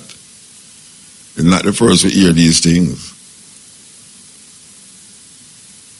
So we have to really check it. We really have to check it and figure out what the hell is happening. Why is it that our leaders is like ostrich holding them head in the sun when the whole of them other parts is out? Terrible thing, terrible, terrible thing. And we not stop playing these things. We not stop playing them. No. The people in your life, they either increase you, decrease you, or neutralize you. That is why you need to be very serious about your association. The people in your life, they either increase you, decrease you, or neutralize you. That is why you need to be very serious about your association. So check your relationship, because when wrong people live your life, wrong things will stop happening. Some of you, your life is full of drama, but it is because of the people you have in your life. Tell your neighbor, let them go. Come on, look at your neighbor, say, neighbor, when wrong people live your life, wrong things stop happening. When toxic people live your life, toxic things stop happening. And listen to me, one thing you need to know about wrong association: they will kill your joy. Wrong associations will kill your passion. Wrong association will kill your dream. Wrong association will kill your faith. Wrong associations will kill your drive. Don't make everybody your friend. And some of you are trapped in the wrong relationship because you are saying you don't understand. I have history with this person. But listen to me. Just because you have history with somebody doesn't mean you have a future with somebody. Hey, tell your neighbor. Just because we have history, that doesn't mean we have a future. And I came to announce to somebody, your destiny is not commanded you to make everybody your friend. Love is a must, but relationship is by choice. Anybody that is not making you better, that is making you bitter, let them go. Even on Facebook, it's not everybody that you have to accept their request. Hey, some people you must delete. You are the CEO of your life. You are the CEO of your life. You are the CEO of your life. You have the right to invite, delete, and terminate. This is the Cutting Edge. Hello. How is it? Yeah, man. King James, you know. Who that? King James. Yeah, all right, King James. Give thanks. Yeah? Bless up the family. Yeah, man, every time. You're a family too, man. So, what about the farm motor? Good evening. Good night. Good night. How are you doing, Mr. How are you doing, sir? I'm okay. I have a little question for you. I'm not going to be long. It's concerning Israel. Just asking if Israel is, as far as you're concerned, if Israel is a part of Africa. Of course. So this question is for you and Mandingo. Why is it you and Mandingo always denounce the religion from Africa? If Israel is a part of Africa, why you and Mandingo always denounce? Because the people who claim the religion is not them. The people who occupy so-called Israel today are people from Russia and Germany. That land was given to them by the British in 1948. It's not for them land. They were given it. Just like all the Irish leave. So what about the original? Is there original people away from these white people you're talking about? The Israelis is different from the Israelites. I'm talking the Israelites, not really the Israelites, because Mandingo always denounce the true Israelites, the religion that Haile Selassie is a part of. Because the true Israelites? Who here denounce the true Israelites? For an example, Christianity then. No, stop talking about who denounce the true Israelites. Alright, Mandingo. Here Mandingo denounce the true Israelites. I hear him denouncing the Israeli them who occupy the land now them called Palestine. Let me explain what I've heard he said. It's talking about Christianity then, about Hebrew Israelites then. For an example, he wants to say that you have other religion in Africa that the people should accept without the true Israelites. That's just basically what I'm asking. You have other religions in Africa that have nothing to do with the Israelites. Yes, but it seems like when it comes to Israelites and that foundation religion, you people, you and Mandingo personally have a problem with it. I'm just asking. But you say, you come back onto the same. I'm saying to you that no one is telling people about Hebrew Israelites. What is the problem is the people them in Palestine now that call themselves Israel is not Israelites. They are Israelis and them come from Germany and Russia. What that connection of who you hear talking about true Israelites and true Israelites? You ever hear anybody compare that and against the true Israelites, whosoever them is? We're talking about the so-called Jews who call themselves Israel, the children of Israel, who occupy the people, them land, the Palestinian land, and declare themselves owners of that land. That is the fight. That is what we are against. Alright, I'm on your side. I know Mandingo is the ardent person of your program. Mandingo we call too. Mandingo we call. Him we call. I can be I want him to clarify his stand on the true Israelites. If he would accept that there is a religion in Africa. I'm not talking about the Israelis now. I would like Mandingo to defend himself. That's all I'm asking. No, but the contention is the people them who call themselves Israel, and them is not. I hear your side, and I understand you loud and clear, Mr. All right. I accept whatever you have to say. I just want Mandingo to defend all right, himself. Sir. That's all I'm asking. So where you calling from? Me? Where I'm calling from? I'm here in Jamaica. No, me know which part of Jamaica. It's a normal question where them ask people who call for radio station. Normal question. It's not a CIA, FBI question. Okay, sir. I'm calling from the western side. I'm from Hanover. All right, sir. All right. Yes, sir. Have a good night. Yes. Okay. So, Mandingo, are your turn.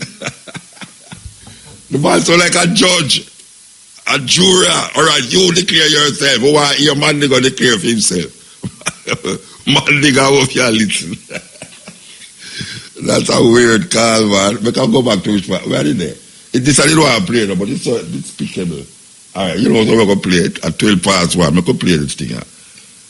Talking about Jews. Talking about Jews. Talking about Jews. It's so up that I didn't have this. It's not because that brother I'm going to play this. Because I didn't have it. Because I hear all this. All right. Because I hear all this. Yeah. Yeah. Yeah. You hear me now, Chief? Yeah. Yeah, man. Are they really the man up on the planters? The planter me a call from a King Ross Gambia here. Who this? Yeah, man. They need them more life and strength. Hear me? Welcome. Yeah. Yeah, hear me? Yeah, me, I hear you, brethren. Yeah, man. Are they really the man? We're glad to see why it's going to your acting to you. You understand? I full despise knowledge, you know. You don't know a wise man acting to wise country. You don't know a thing come down. So enough, man. So for them here out, they fool them, man. Because things the way you talk, you know, they despise the knowledge, you know. I feel say a joking thing you are talking about. Everything we are talking, I hear, me a young youth, me a 26, you know. Mm-hmm. But I think of King's glory, man, acting. You understand me? All right. King of Kings, Lord of Lord, the conquering lion tribe of Judah. All right. Give thanks, brethren. I think commandment work up, and I come to work on the work on with the work on rules and regulations. Almighty commandment to work with. You understand me? All right, full despise knowledge and you have no knowledge to nothing at all. Yeah, give thanks. Yes. All right. So we say now, we can't figure out if we want to figure out if Mandingo we go call, but meanwhile Mandingo that call, I want to play this thing, you know. I don't want it cut with that plate, you know. And me tell you say, see that though, just as the man go talk, I did put on this for plate. Eel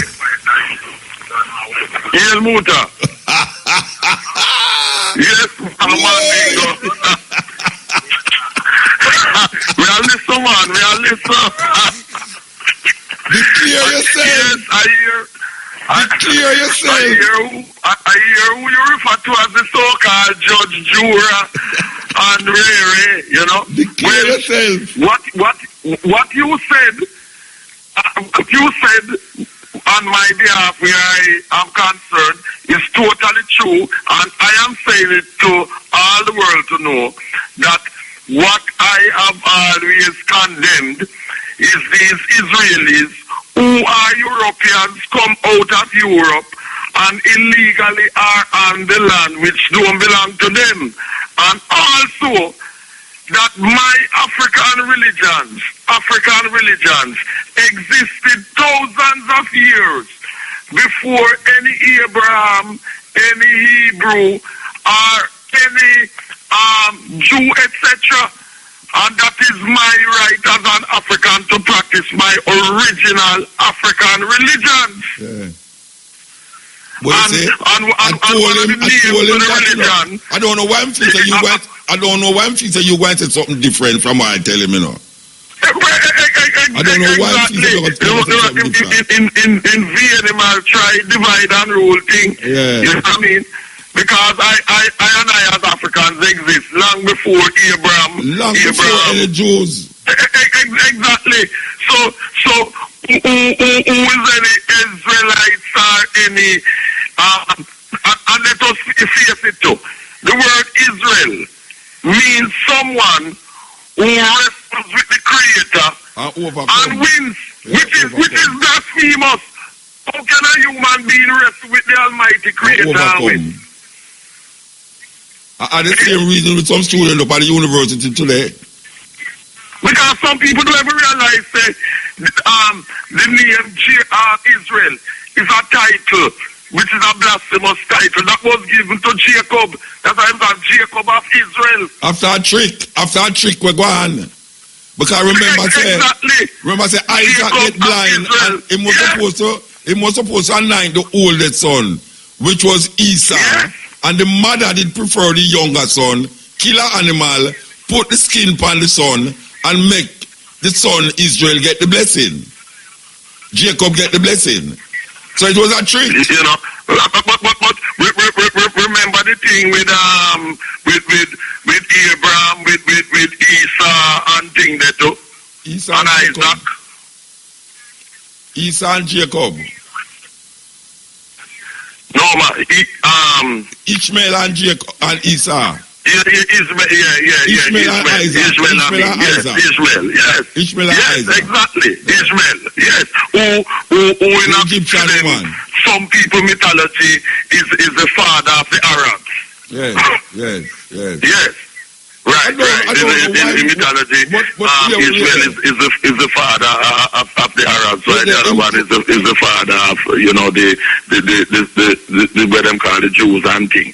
Yes, but we in no way condone, because the British, as you and I know, who allow those European Israelis to come and occupy the land, and that is after them use the Arabs who were there to defeat the Turks in that war of 1914 to 1918, where this guy Lawrence of Arabia did involve with working with the Arabs then to defeat the Turks who were on the side of the Germans in that European World War of 1914 to 1918, and the Balfour Declaration, where them illegally, the British, make agreement about them to occupy the thing and then establish that state in 1948. As you have correctly said. And the Russian them come down there, the German them come down there and occupy it. All on a culture, a religion named Judaism, and now declare themselves the art. Them start to declare themselves the art of religion. And call themselves Israelis. Yes. And there's no historical reference to any Israeli. Israeli started in 1948. Precisely. And the next thing about this chosen people is them choose themselves. We African people are chosen. As Dr. Joseph Benyochanan used to say. Who choose them? We choose ourselves as African people and thing. And our religions in Africa, I mean amongst the Yoruba, where we call the creator Olodumare. Amongst the Igbo from south, what is now called southeast Nigeria. Chuku. Because in Jamaica we have some people we call them Chuku. But them don't even understand that Chuku is a name meaning the creator in the Igbo language. To them it's a bad word. Exactly. And from Ghana, where them call Ghana now, where we have the Ashanti and the Fanti people, and so Onyame, O-N-Y-A-M-E, is the name of the creator. And if we were to follow some people, we would disrespect our original African religions from all over the African continent. The Hebrew religion is a peripheral African thinking thought.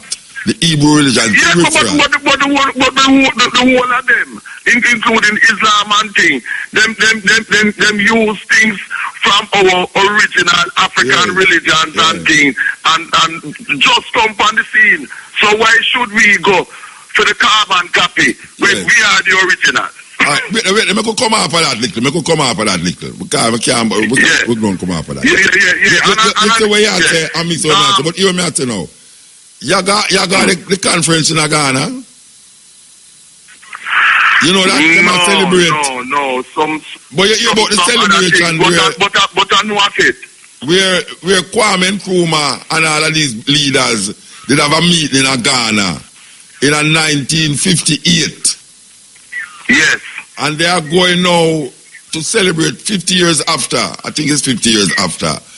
A lot of leaders, Pan-Africanists coming together in Ghana again to strike what is the road forward. So a lot of all over the African continent, this part of Jamaica, Caribbean, and England are going to converge upon Ghana in the first week of December. I don't know if you hear about it. Yes, man, I've heard about it for quite some time. And I've also known where some people say that they're not going because the present head of state, president there in Ghana, and some other heads of state, I think the one in Rwanda, Kagame, and so, are being involved. And that these people are some of the same people who are part of the problem in helping the very same European imperialists and thing. I'm just making mention of the reason why I have heard that some people have said publicly that, why they're not participating in it. Yes. I am going down there. Yes.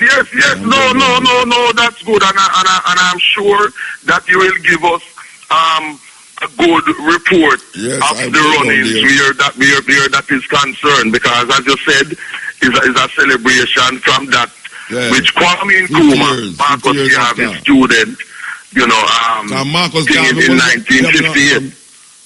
Kwame Nkrumah was one of the first continental African to acknowledge Marcus Garvey's influence on his political philosophy.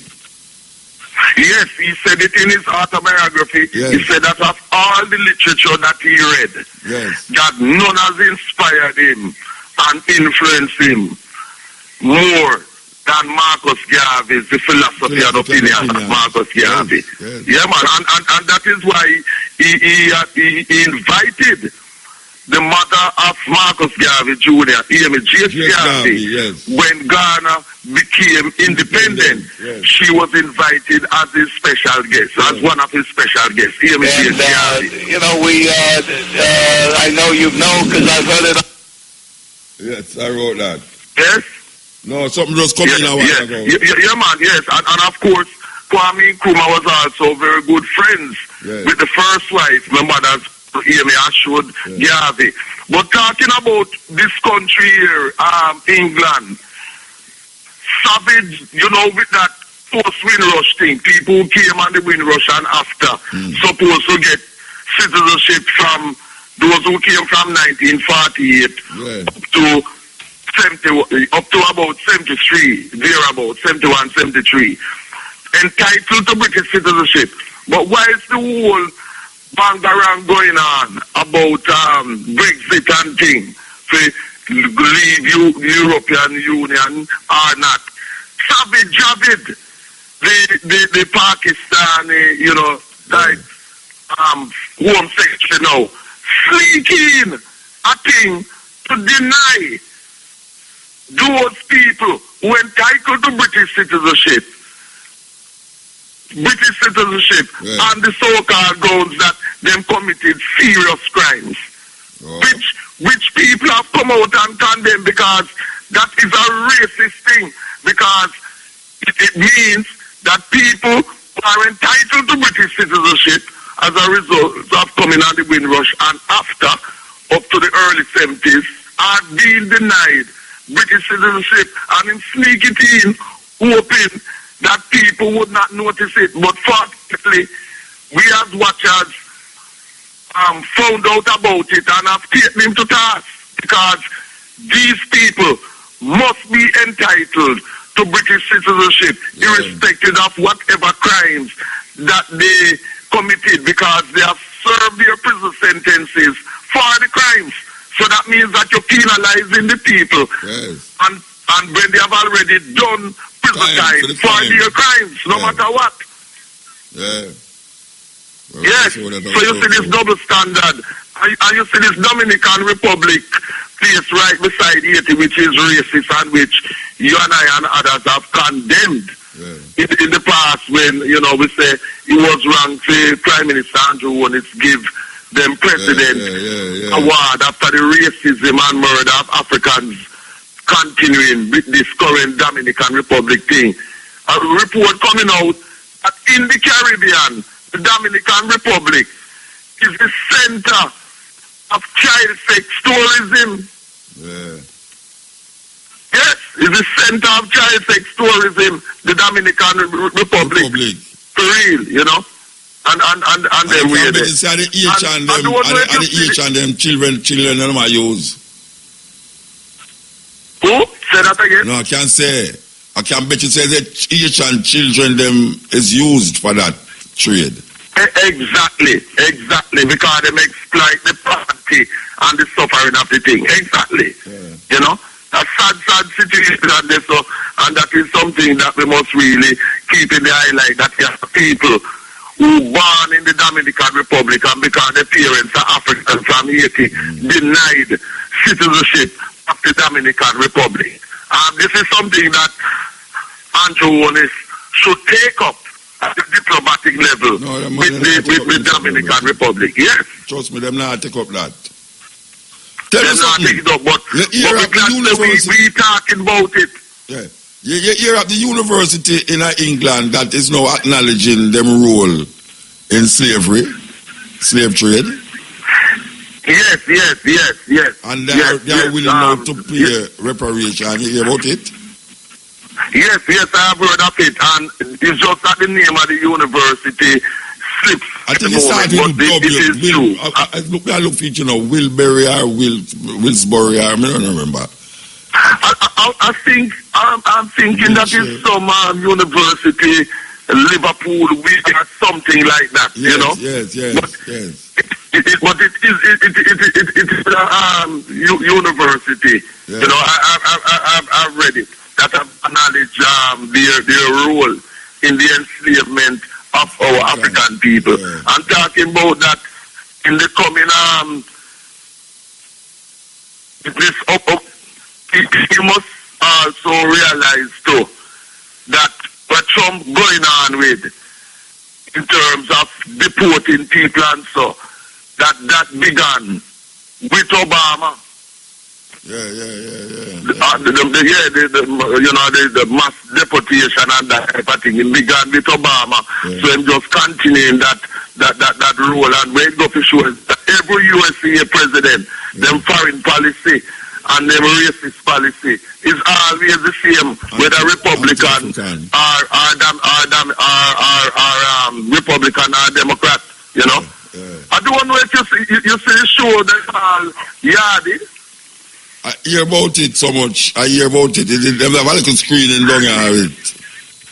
Yeah, well, I saw it, and except for some good, and there's some classic reggae songs that in it and thing, and I'm not really pleased about it because it's continuing the stereotype. Gun crime and thing. But they have another one where they have make another watcher. They have another one where I make come off of the same gun thing, you know. You have to say every move we make in Jamaica, there are so many good stories and good things by we in Jamaica and so on. And this continued thing, we're just showing violence and thing. And in this the film, it associating sound systems with cocaine dealing and violence. This is wrong. You know, this is deliberate. And of course, Idris is just the director, but it is owned by some English guys, and you know them want to finance something to show our people in Jamaica in a positive light. And the next thing too, we have very many excellent Jamaican actors and actresses in Jamaica, and Jamaican actors and actresses in this country who should have been given roles in that, and instead you have people who are not Jamaicans imitating Jamaican accents in it. It sounds so stupid. You know what I mean? All the while them do that. Them do that all the while, bro. All the while them do that. I mean, we have people like Carl Bradshaw, and you know, in a Third World Cup, the U2 act as the bad boy in a Third World Cup against the Third World Cup brethren. We have good people like actors, Audrey Reed and them thing there. And I just say, all the while, them do them thing there. All you get a role in a that. You know, as one of Rasta them in the movie with the yard scene and thing, and many others. You know, all the while them do them thing there. All right, the thing with Idris. We have to move. Yeah, but finally, him father from Sierra Leone, him not make a negative film about Sierra Leone. But anyhow, take care until next week. Yeah, man, give thanks. Blessed love. Give thanks. Yes, Cutting Edge. Mutabaruka. I did. Yes, I see Mutabaruka, I see the president wife gone to Africa to get the next photo opportunity. Why them always have to have these pictures with white woman? Which president? The guy where they are saw Trump. Why them have to have these pictures with white woman that old black baby all the while to make a statement, and we can't say it's a statement they might make for trick with eyes. I don't know. It's one of them diplomacy where heads of state go through all the while. Yeah, but it's some trick them up to, you know? Yeah, we know it's that. Some trick them up to. Part of the game, you know? Part of the system, and you see, when I go on, you stand out, them sentence Bill Cosby and in the same deal, them are send a man where accuse a certain thing up on them Supreme Court. You know, so brother make a comment about it and I did go play it tonight and it gone, it slipped me. Yeah. A very serious analysis the brethren make of it. I did want to play it tonight, but it slipped me.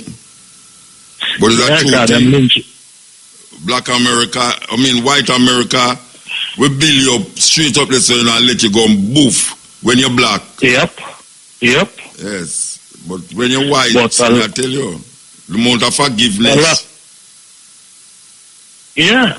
And a lot of us just see this thing and think this thing is for us. Yeah. You know what I mean? We think this system is for us, and we're still not understanding the more things change, the more it remain the same. Part of the system. You know what I mean?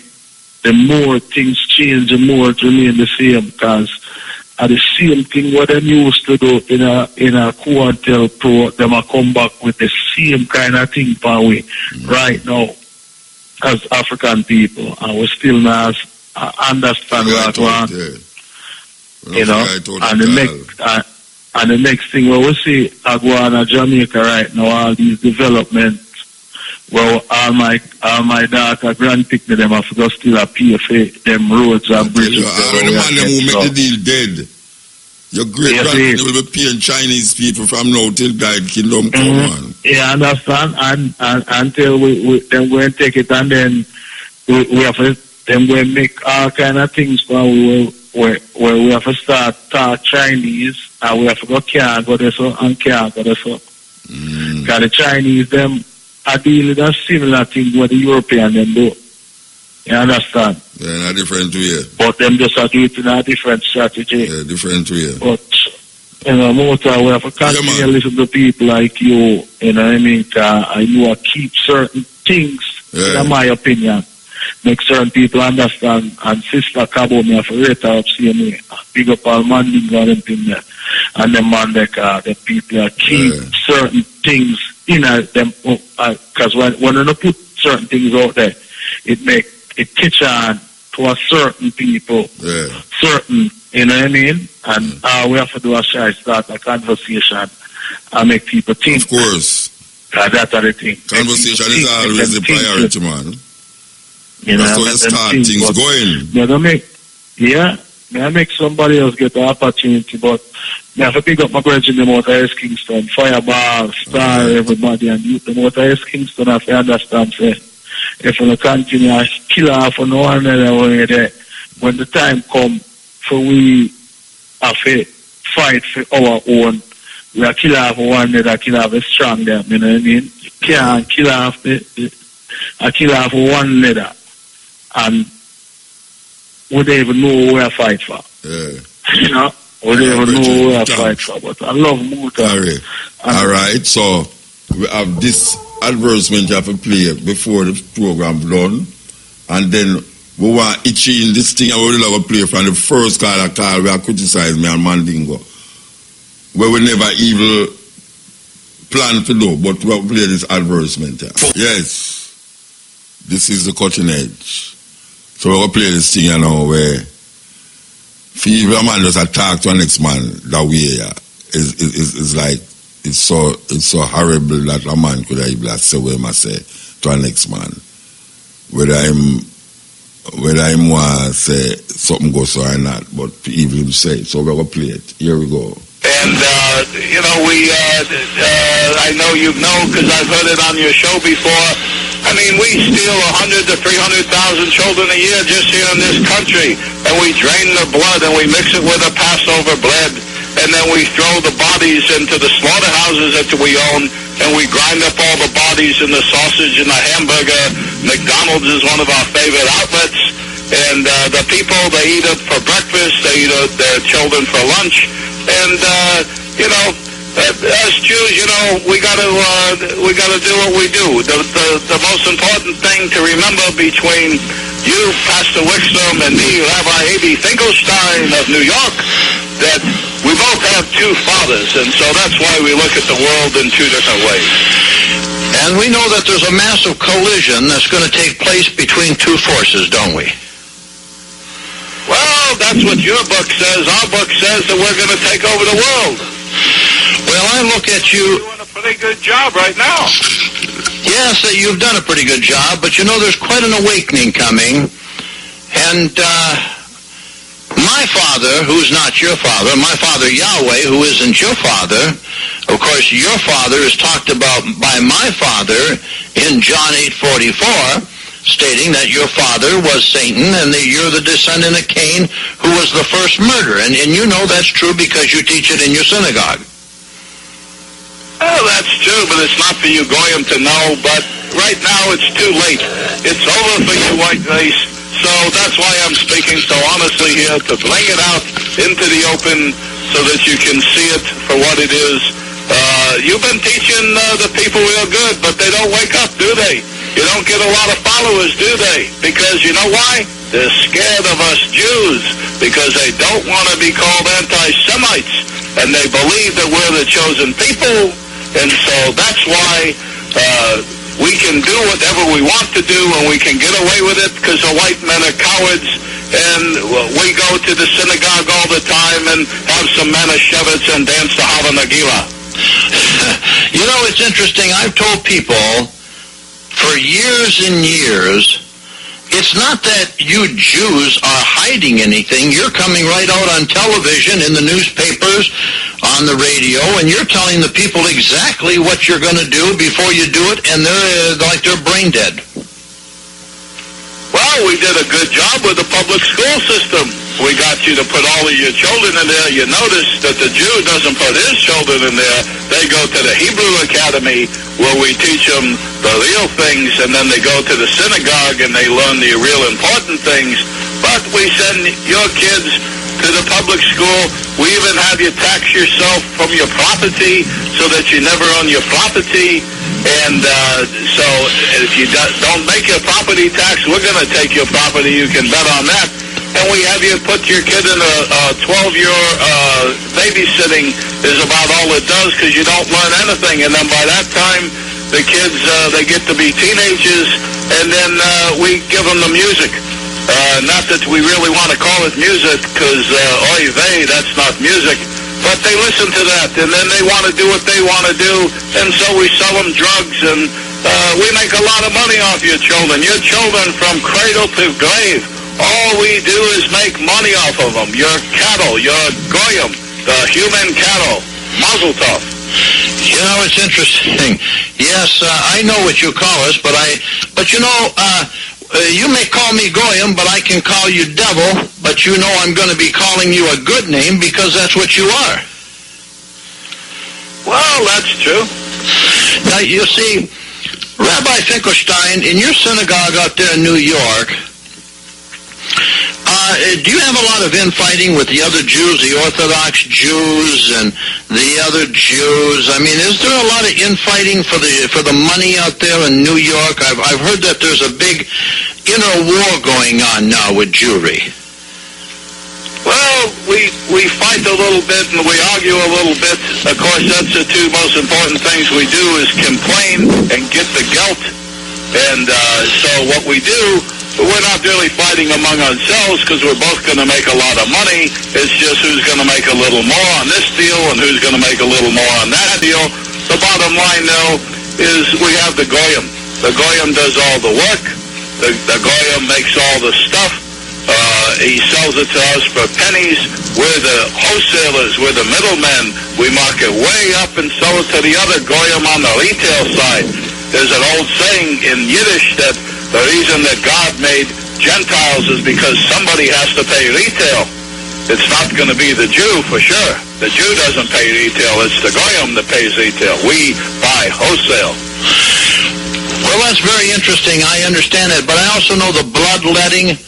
I know that on your Passover, which isn't mine, that a lot of little children do disappear, and I do know that, and I know a lot of police departments and agencies have been informed, but you're very open. You're very open tonight. I'm very surprised that you're talking about the bloodletting of the little children, that you put their blood in the matzo balls, and that you eat it on sacrifice on Passover. Well, there was a Goyim that wrote a book about it back in the 30s. I forget his name at the moment. But anyway, he wrote the book. People didn't buy the book. People don't want to listen. We've been doing this for thousands and thousands of years, since down to Adam's time.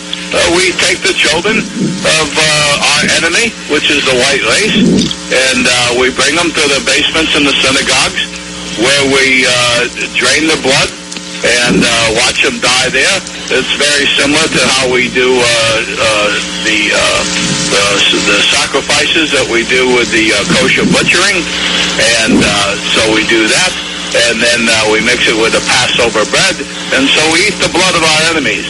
And the bodies, we're not cannibals, so what we do is we take those, because we can make some shekels, and we give them to the slaughterhouses, and those are pounds and pounds and pounds of meat that we grind up in the sausage and the hamburger, and that's why we made those the most popular thing, sausage for breakfast and hamburger for lunch.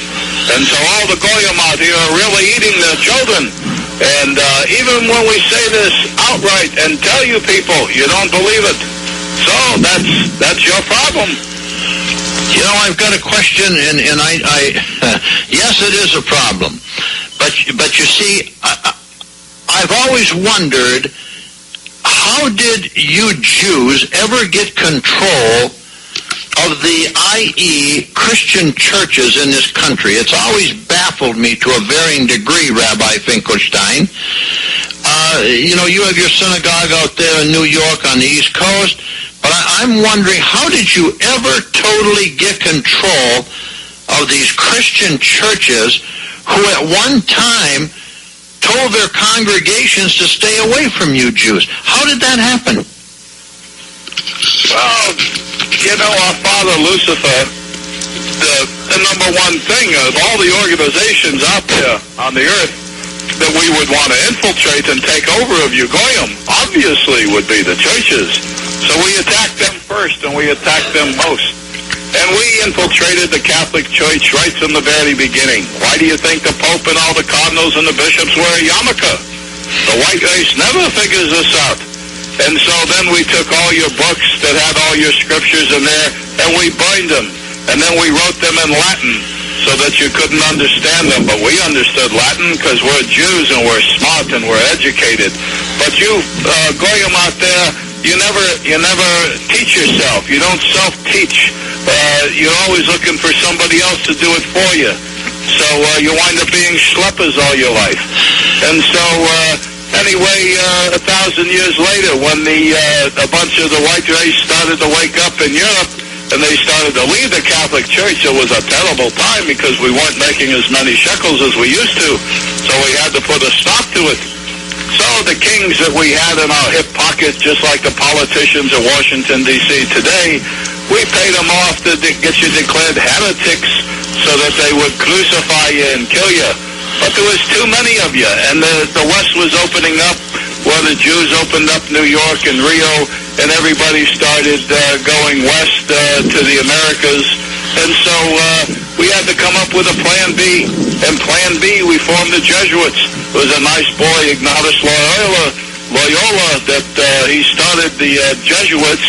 And so they decided to infiltrate all the Protestant churches out there. And as always, us Jews work our way to the top. And then we take over the money line, the shekel line, the most important line, the lifeline, the gold. And so we took that over. And so... Yes. Two guys sit down and try a thing. Very interesting. That two men should have sit down and try that. One purport to be a Christian and one purport to be a Jew. But the other one same is Jew too, so... You know them really? This is the things them that these people just configurate. Lie or truth. Them just configurate these things. You understand? And African people are where we there. Where we there? Because if two idiots can sit down and chat them foolishness there. Where we there in all of those little scheming and conniving. Because if I notice when they make them movie, and them talk about certain destruction and this and that, and beginning and start over in a futuristic level. No Africa no unite at all. The one little futuristic thing will come the other day, they name Black Panther. And in the end, them show you a little a brethren who just become so passive and non-resistant to the whole level of thinking will take place around him. That the man who stand up feet look like him or the wicked man. Terrible. The man who stand up against the system and want to destroy the system become the wicked man, and the man who now compromise the whole situation to make Wakanda go back to the same foolishness. It's him become the hero. So you know, it's weird. Anyway, we want to say give thanks to the moment.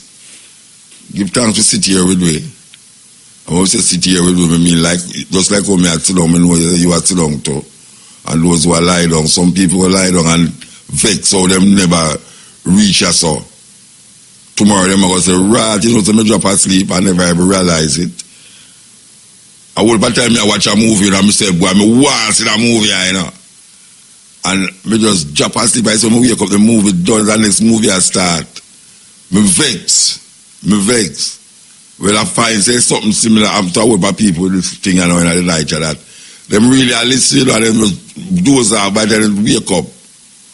I done. Like now. Some people just wake up for come here and say the program. I could know that now. This is the Cutting Edge on RFM. We're there with you again, you know. Not tomorrow, little more. From 2 to 5:45 with the Stepping Razor, the art of war, and it's a total different program. You'll never believe says the same people, same person, I do the program. So, yeah man, we have played this. Here we go. The chicks they Arab, I don't know if it's a Arab, I don't know if it's a Syrian, I don't know if it's a Pakistani. It definitely don't look like a Jamaican. I'm going to play with last tune and give Matrix the time till 6 o'clock.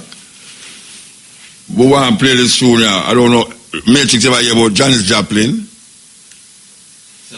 Come like a bad word, me I tell you now. You ever hear about Janis Joplin? No. You ever hear about Jimi Hendrix? You hear about Jimi Hendrix? Well, there was a time when Jimi Hendrix, Janis Joplin, Bob Dylan, the Beatles, all of them white group there, white people there used to reign supreme when it come on to protest music during the 60s, hippie days and all them things there. Well, a whole heap of them dead through drugs. When name again? Bob Dylan. You ever hear about that tune, I Shall Be Released? Well, Eptone sing? Yeah, man, you hear it, man. I just me say it, why not know it? They say every man can be replaced. They say I see the light come shining from the west down to the east. You never hear that tune yet? I mean, you know, I'm not going to play the tune, make you hear it. Because I know you hear the tune, but tune me can't sing, you don't know, you can't identify. I'm not going to play the tune. Because I'm vex, so you talk about you never hear it yet. Seriously. Never play the tune back here because the thing is that a whole heap of Jamaican don't know say it's not a Jamaican song, and a whole heap of people don't know say is a white man named Bob Dylan write the song. I shall be released. But it's just you don't know it, no me vex. But make me so like me can't sing at all that you can't identify nothing with me I say. I tell you. So we have to go find the tune, you know. We have to go find the tune back here because me not going to sleep good tonight. Me not going to sleep good tonight because you say you don't know it. And I'm me make you say you don't know it, you know. And not because you don't know it. And me make you say you don't know it. No, man. Stop saying you don't know it, no, man. Say a true Muta, you not sing it good. Yeah, that's your first man. Let me say, original one me playing, but that's why you get that glimpse. Don't you know that tune, the latter? She said she don't know the tune. How much you will is? How much you will is? No, serious. Yeah, how much? Yeah, 28, I say don't know that tune, yeah? You know, say, if me did own IRFM, you know, every worker could take a course in a Jamaican music, you know. Now I tell you, you could have cleaned out the place. You have to take a course in a Jamaican music. You could have been a security guard. You have to take a course in a Jamaican music. Because when a 28-year-old said she don't know that tune, yeah, she needs to go get a course in Jamaican music and stop answer phone. But you know the tune matter. Alright. Well, it's a brother named Bob Dylan write that tune, yeah. Him get a award the other day and him never go accept it. Some peace award or some award. But them call it Nobel Prize. Him get it and him never go feed. Well, anyway, me enough I go feed still. But the reason why I tell you these things is because the same artists I tell you about, like Jimi Hendrix, Janis Joplin, you know, the Beatles, and you have many more. You have a whole heap of them. Them was like the thing in the 60s, protests and about the Vietnam War and you know about the Vietnam War. So what? Then wait there when me born. Me born in the 50s. I know about Adam create Eve. And Eve, then look how far Adam and Eve I know about it. That's how you born and so you couldn't know about it. Then wait there. So true you never born and you tell you can't know about them things there. Mark, you ever hear about a man? Aye, you ever hear about a man named Marcus Garvey? What you hear about Marcus Garvey say? What you hear about Marcus Garvey say? I don't know answer you. Yeah. Them been a great man too. That not say nothing. Matrix a great man too, you know. You know about Matrix? You see, you have to learn about him in a... You have to learn about him in a school. Watch, Matrix who used to play IRFM. We tell you come over when them write the book. Name the DJs them used to play between 2 o'clock and 6 o'clock on a Wednesday. Or a Thursday man, you have to go to Matrix or to lose. Anyway, we give thanks to the moment and the time. So why are we going to play this now? We're going to play Janis Joplin. Janis Joplin. In a reggae style. Alright, so here we go now. Janis Joplin. Come up, Janis Joplin. Make I hear you. And we're gone, you know.